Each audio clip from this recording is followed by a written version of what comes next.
Hurricane Irma is barreling towards the Caribbean with winds reaching 180 miles per hour.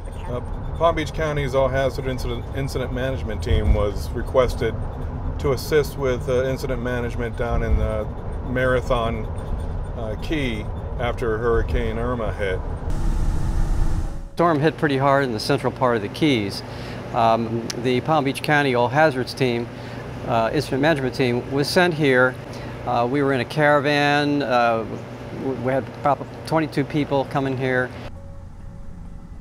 This was a monumental deployment, not only for the team, but for the individuals that participated. All the training that took place, the qualifiers that one goes through in order to get task booked and completed in their role. This was the first test to actually perform in their role in a real and dynamic and demanding environment. Well, I knew it was going to happen because the projected path of Irma was somewhere in Florida. And, you know, we've got contacts throughout the state, both in Tallahassee, on the West Coast, in Lee County, on the East Coast, up and down, you know, the East Coast and all the way down to Monroe County. So I knew, based on the projection of the path of the storm, we were going to get deployed somewhere as long as Palm Beach County wasn't severely impacted by the storm. The Category 5 storm has prompted hurricane warnings in Puerto Rico and the U.S. Virgin Islands. Florida is under a state of emergency. And if you recall, the storm kept moving the path, kept moving from the East Coast, first Palm Beach County, to over Lake Okeechobee, then over to the West Coast, but it was still going to come through the Monroe County and the Keys area up and through the West Coast of Florida. So I knew we were going to get deployed. We arrived in Marathon approximately 1:30. We had briefings with the incident command. They've decided to have a unified command down here, and they've broken down the Keys into upper, middle, lower Key, as well as having 6 districts in which incident management teams will be functioning. We were split. Half of us went to the Monroe County Emergency Operations Center, and the other half is here where I am in Isla Mirada, and their EOC is staged in their main fire station. When we first got here, we literally got here hours after power was turned on. These poor crews have been working in the heat, in the humidity, no air, no power, no communications whatsoever, no radio communications, no phone communications, no cellular. I mean, about as primitive as you can get. We've been on quite a few exercises, wide-scale, large-scale disaster exercises, but this was the first true large-scale emergency where we were performing in our roles in real time, and we really had to step up to the plate. So it was a great stretch for the team. There was a sense of urgency that was real, it was palpable, and I was honored to be a part of that in a way that the team really stepped up to the plate, served the community, understood the mission, and really fired on all 8 cylinders. Well, for me personally, I've been with Forestry for 18 years on their incident management team, and so I've seen it before. And some of our team members were deployed to the Bahamas for Hurricane Joaquin, so they'd seen it before. So that's always beneficial to have people with you that can say, oh yeah, man, I remember that. That was really devastating and it was a mess. So we originally got a phone call from Cape Coral on the West Coast in Lee County, Fort Myers area. And they said, hey, we want your incident management team to come over here because we were expecting flooding. So our initial assignment was going to be to the West Coast. And then when landfall actually did happen in Monroe County, the state said, no, we can't send you over there because Monroe County's in your region. Our region is Palm Beach, Broward, Miami-Dade, and Monroe.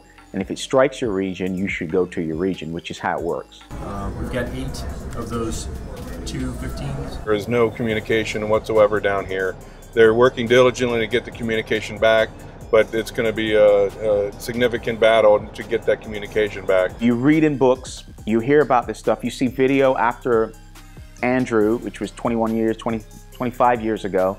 You read about these things, but until you see them, until you experience that you have no communication, you have no cell phone, AT&T, Verizon, Sprint, texting, Wi-Fi, nothing works. This guy who was from Special Forces had found an old analog phone that he had wired into a fax machine to try and get communications with.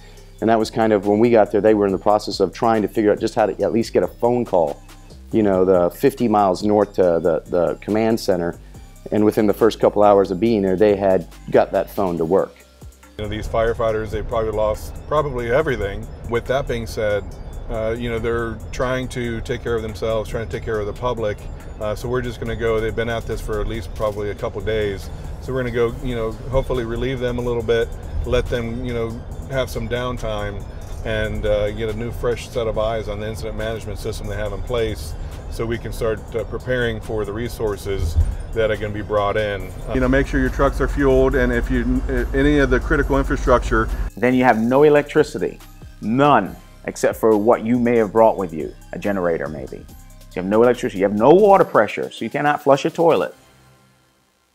When you experience those things as you go down there and you lose communications, you know, you're in the car, you're talking to your loved one because you haven't spoken to them in a while, and all of a sudden you lose communications, and then you don't have communications for 14 days. So some people were a little bit shocked by that, and as you drive down, of course, you get in an area where it's less devastated, and then you drive down to areas which now you see, hey, a hurricane came through here, and there's a lot of debris.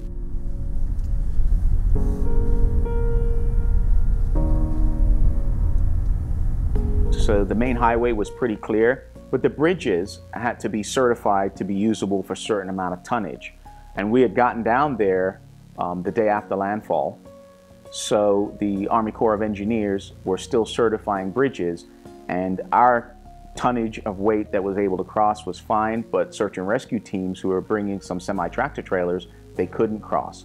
They've been under this for several days. We're here to assist. We're not here to take over. We're not here to... People think the Keys were evacuated, but a lot of people stayed. You know, it's the Keys mindset. A lot of them were, we're not going anywhere. You know, we've been through hurricanes before.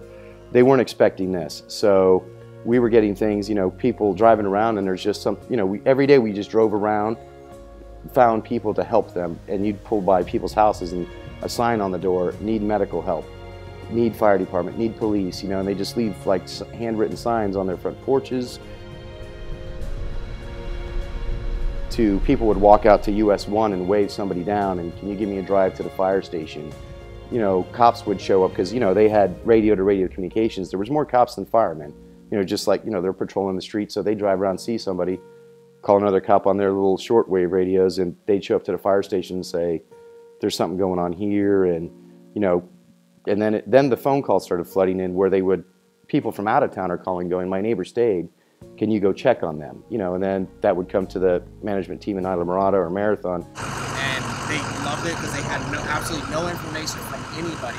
Down there were so many departments, right down to the Monroe County guys. In our station we had 4 different fire departments, or 5 actually, including Monroe County, and we all worked for one fire department. The whole time we were there, it was, we ate, we laughed, we joked. We got lifelong friendships, but there was no competition anymore. It was all of us were on one fire department. Tom Murphy's going to be here as liaison, and he's already getting orders, I think.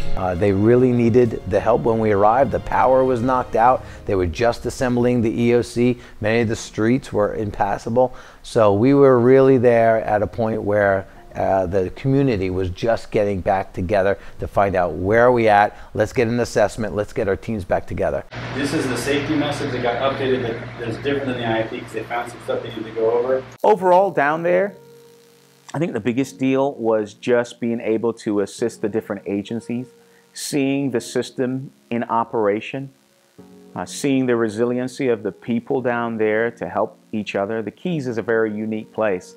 You know, and they take pride in being strong and just being able to handle and take care of themselves.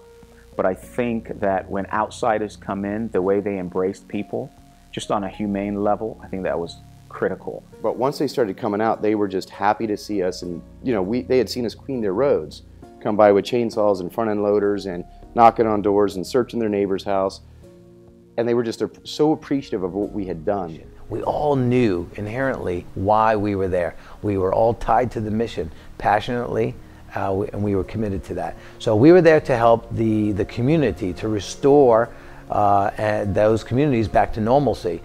You know, going down there and breaking rocks and kicking in doors and finding people and doing all this other stuff is kind of what we're trained to do.